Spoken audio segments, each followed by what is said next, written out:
Boneto, com a palavra. Bom dia, presidente. Bom dia, colegas. Bom dia quem está aqui no plenário nos acompanhando e quem nos acompanha de casa. Falar de educação é falar de coisa séria. E aqui nas minhas mãos eu tenho um relatório do Fundeb exercício 2025, aonde consta o problema propriamente dito. Foi empenhado 25,03% e aplicados 24,45%. Está aqui, ó. Quem quiser ver, está aqui. Então, esse negócio de dizer que não é bem assim, que não sei o que lá, não é bem assim mesmo. Porque hoje tudo existe transparência, e se existe transparência, a gente consegue averiguar. Mas eu vou além disso, né?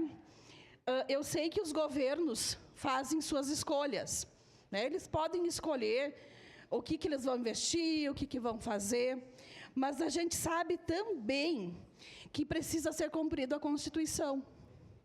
Se a Constituição precisa ser cumprida, não investir na educação os 25%, que é o que pede a Constituição, é irresponsabilidade.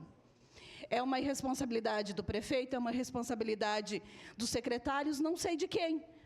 Mas se não está se cumprindo, está se deixando de fazer a questão de responsabilidade.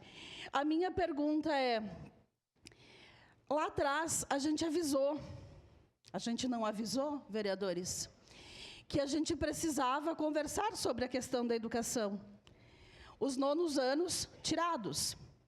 Ouvi falar que também a gente vai perder os 8º, 7º e 6º. Então, o que vai acontecer? Qual é a prioridade deste governo? Educação? Eu acho que não, né? A prioridade talvez seja outra. Acredito que a prioridade é assinar obras, assinar e não entregar. Porque é desde abril que a gente foi para aquele bailão, né? Comer pão e salsichão, e a gente bailou muito.